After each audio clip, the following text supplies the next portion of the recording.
Why hasn't Squarespace added vertical lines to its set of tools? I don't know, but today I'm going to show you an easy way for you to hack this with a little bit of CSS code that you can easily input into any website, and it will enhance your visuals, your design overall. Hi, my name is Sharon. I'm a graphic designer of 25 years and a website designer. I specialize in Squarespace and Showit. My goal is to help you make beautiful designs. If you've been following my other previous series where I go through how to make Squarespace websites look more high-end, this one is another great feature to add into your toolbox. Now, there are several different CSS codes that I have found for inputting vertical lines into Squarespace websites. However, this one that I'm going to show you today is by Rach from Square Stylist. It's super easy to use. I think it's the most versatile one that I have found. So I'm going to link her video down below. I want you to go give her some love because she's the one that originated this code. I'm also going to show you some scenarios where vertical lines can really enhance the design of your website. They help break up long horizontal sections. I know it's often nice to have a different way of breaking up sections, so vertical lines can break up those. They can also be really great in a footer because the footer can house a lot of information. So this is a really great way to do that. And then, yeah, another great way to just enhance your website design. Get to it. One really important thing about CSS code is you will need to have the core plan. So if you go to subscribe on your Squarespace website, it's this plan, the core plan, that allows you to input CSS code. So it says code injection, code advanced. Those sort of things are only in the core and above. So if you have the basic, you're not going to be able to save these CSS codes. If it's not working and you're like, why is it not showing up? You might be on the basic plan. So upgrade to the core plan. I always recommend this one, especially if you're running a high-end looking website. If you're a business owner, you really should be on this plan anyways because you get so many features like the e-commerce and all kinds of things on this plan as well. So that's my side note that I almost forgot. Okay, real quick, I'm going to show you some examples of how to use vertical lines throughout your website to enhance it, give it a little more high-end look. Okay, so this is my website, and I actually went a little crazy with the vertical lines, but it fits my theme, which is more of a graphical. I'm a graphic designer, so on my website, my aesthetic is a little more artsy, a little more graphical. So you don't have to use this many, but with mine, I have broken up a section here with both a vertical and a horizontal line. You can split two sections in half. The nice thing about this vertical line is it will stretch from edge to edge, which I really love that it will go from the edge of a section to the top of the section, which is exactly what I'm looking for. So splitting a left and right section, creating multiple sections. So see, this one is cut into thirds without having to use boxes, which sometimes are fine. Boxes are good too, but this just is another way of breaking up a very horizontal section with just a very thin line, just a subtleness to it to break those sections up. And again, these are more designer ways of using the vertical line just to fit my aesthetic. Okay, here's another website I designed with some examples. So this one really is great with the really dark background and to break up, again, this horizontal section. So this line really helps break up this large section over here, and then we can break it up with some text on this side. Also with this website, I decided to use the vertical line as part of the branding of this one. One of the things I did is I used this red vertical line as like a left justification for sections like this where it's just a header and some bullet points. And so this kind of look altogether became part of the website brand. Here's an example of a footer with vertical lines showing you the areas broken up into it. Again, this one is a very black website, so having those pops of red really helps stand out. Okay, we're going to go over to one of my templates that I have up for sale in my shop. If you're interested, this is my creative layouts template. It's literally just a template with 40 different creative layouts. So it has a lot of my creative layouts that I use. There's just fun layouts throughout. I'm going to move my picture over so you can see the CSS code area.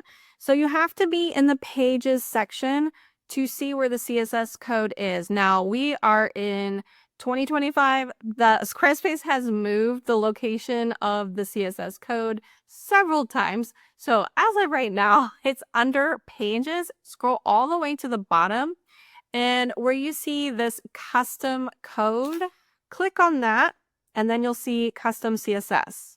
Now, for me, I have some custom CSS already in here, as I do love custom fonts. These are my custom fonts. You can see my video about how to add custom fonts into your website. If you've already got some, what you're going to do is go all the way to the bottom, hit the return so that you can copy and paste your newest CSS code and paste it in here. Now, I like to keep all of my favorite CSS codes just in my Notes app. You can keep it wherever you like, but for me, I just go through. I see I've got my vertical line code. It's right here. I'm gonna copy it, come down here, and I'm gonna actually put a header on this because I like to know what this code is for. It doesn't come with a header in it, so we just do 2 backslashes and we'll say vertical line, and then another 2 backslashes, hit return, and then we'll paste the code.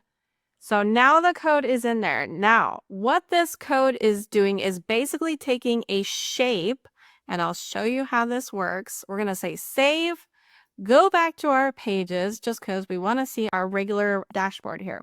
We're going to go to edits.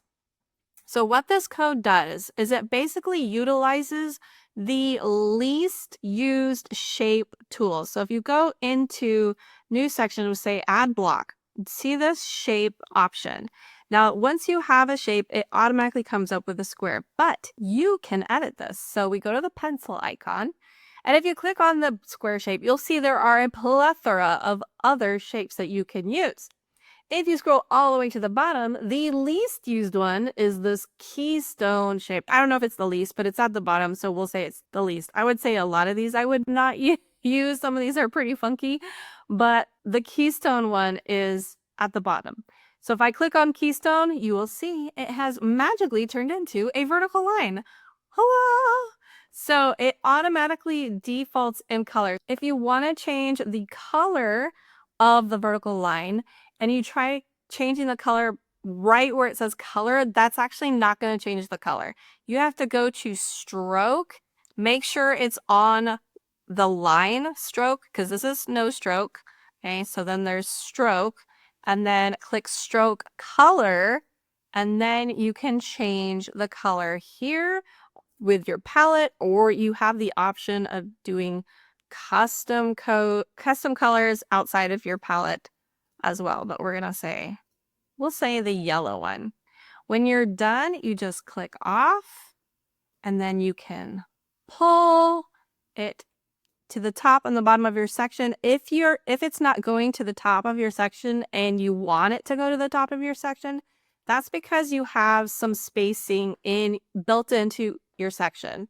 So you're going to go over to edit section.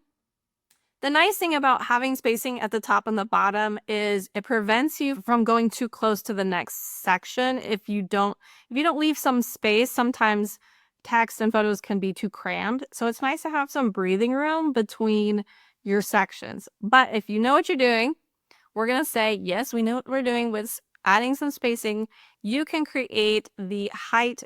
You can make the height be full width. So how we do this is we go to height, and now you see our grid has automatically showed up.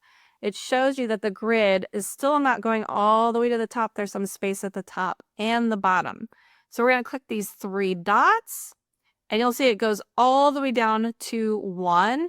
But we're going to go down to 0. So you can go even more. I don't know why it just doesn't go down to 0, but it doesn't. So I always have to change it to 0 because I want it to be flush. So that allows us to make the line go from top to bottom of each section. Now, see how it's gotten really close though with our text and our photo, and we don't want that. So we want to stretch this back out. We're going to center our text and our photo again, so there is still breathing room. And then we'll stretch this vertical line that way.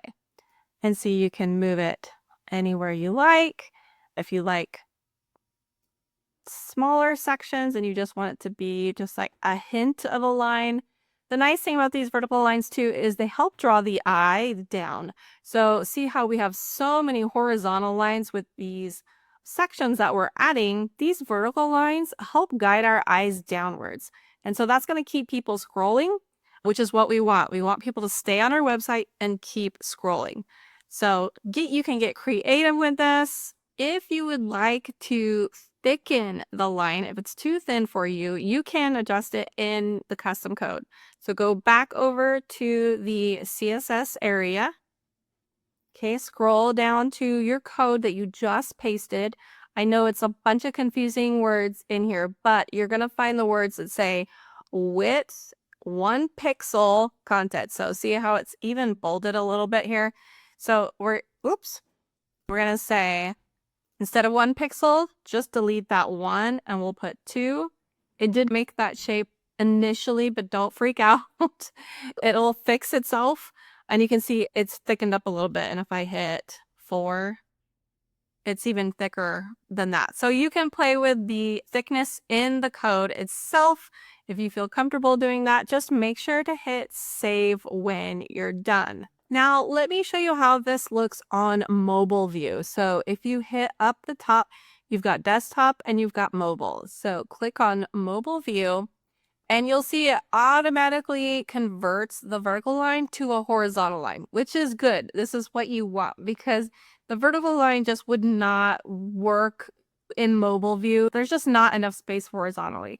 So obviously you would adjust all your text here and then figure out where the horizontal line would work best. So you can literally move it wherever you like. It doesn't matter because this is mobile, which is much, much different than on desktop. Yeah, so you can use it to break up some text. If you really can't find any place for it, you could hide it under something like the image if you can't find a good spot for it. But you should be able to find a good spot for it. It should be. But yeah. If you would like to see my other videos about how to create high-end looking website design with Squarespace, I have several videos. I also have how to use custom fonts in Squarespace in that series. If you want to head to my website, I have a lot of free resources on there, free downloads, and then of course, all the tools that I use to create my designs. Let me know if you have any questions below. I would love to know what you guys are struggling with and what I can help with. It can be anything with design in general. Again, I'm a graphic designer, so I have a lot of experience in graphic design in general. So I hope this helps. See ya. Bye.